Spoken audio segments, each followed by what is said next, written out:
On a warm, late summer day such as today, Alf Jacques can often be found outside of his workshop working on one of his legendary wooden lacrosse sticks. But on this morning, he's preparing a stick-making demonstration for a group of visitors. I'm a stick maker here at Onondaga. I've always, since I was a child, my eyes were drawn to a stick standing in the corner, my father's stick. Anybody else's, you go to somebody's house and there's a lacrosse stick there hanging on a wall or in a corner. We teach our kids from 5 years old all the way up, and a lot of kids, they're given a wooden stick when they're very young, so they start with the wood. The babies. To keep our culture, our way, all our way, you have to have wooden sticks. It's part of the religion. This lacrosse game itself is part of our religion. It's part of who we are as a people. And I knew years ago we need our stick to do what we have to do for the ceremonies, to be buried with, etc. And I figured that's my job to produce those sticks for the people. The visitors on this day are a group of referees who are officiating games at the World Indoor Lacrosse Championship. Alf demonstrates how he fashions his world-renowned lacrosse sticks. I was about 12 years old, 13, playing lacrosse here with the boys on the res, and I didn't have a stick. My father says, "Hey, what the heck, let's make our own." So I went right down here in the woods, cut down a tree, hickory tree, split it in pieces and started making lacrosse sticks. Nobody taught us how to make lacrosse sticks, and we were self-taught. Okay, people just wouldn't teach and show you how. It was kind of like a closed society of the people who actually made sticks. They didn't teach people. It was through trial and error Alf and his father perfected their technique. At one point, they made upwards of 12,000 sticks in a calendar year. But now it's only Alf and his apprentice who make less than 500. My apprentice is a longhouse person. He's a very traditional man. He wants to learn this, everything about it, the traditional parts of it, everything about it, to get it all right. He's the right one to do this because I'm teaching him everything. He's here.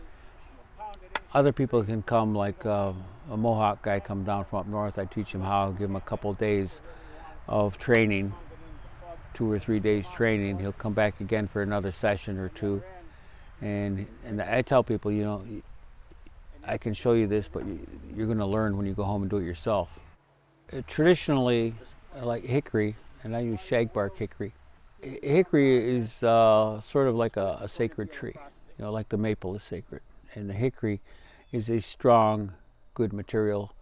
You would use it for tools, for weaponry, and for lacrosse sticks. I'm keeping my sticks traditional by making my own rawhide for the wall. You build up the wall. Some people use nylon cord and put resin on it to harden it, and a lot of people do that. They don't want to do the work. They don't want to clean a cowhide with a knife, clean the hide, sit down, cut it, and all that. It's a lot of work. Alf, who was a goalie in his lacrosse playing days, also makes sticks representative of what other tribes used in their own versions of the game. His workshop contains all kinds of sticks in various degrees of completion. I make box lacrosse sticks, mostly, because they use them. They use them in Canada and New York State and probably in Wisconsin for the box lacrosse game that we all know and love. I make box lacrosse goalie sticks because that's one place where the wooden stick is actually maintaining in box goalie, not so much in field lacrosse, but box. And I make replicas, the old-fashioned, the long net. I make replicas of that. I make Ojibwe, Menominee style, and some southeastern style. A friend of mine was out there, and he played the game with them out there, and he brought one back. They gave him one, and so the guy gave it to me, and I copied it just like they had made it. This must be Choctaw? This is Choctaw. Yep. This is where They beat each other up. They're always fighting. They're hardly running with the ball. They're always fighting. And the guys pick up the ball, and they'll be running around people like this. Yeah. Because if you pick it up, You get chopped in the head. So in a crowd, you carry it down here so you don't get chopped in the head. I guess that matters to some people. There are coaches and there are players who want to get back to the roots of things, to teach their players where the game came from. And it's not just the Iroquois game. Now, the Iroquois game is what developed into what we play all over the world today, right?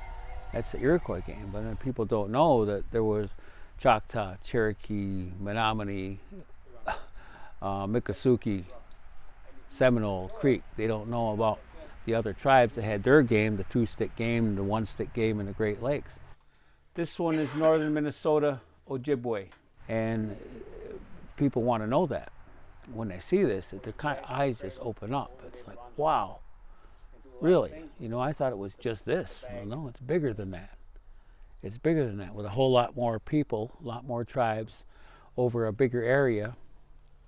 And the fact that religious ceremony is part of the play of all these different tribes who do that, that changes it from a war game, the little brother of war, or whatever you want, a violent Stone Age people beating each other with a stick. It isn't all like that.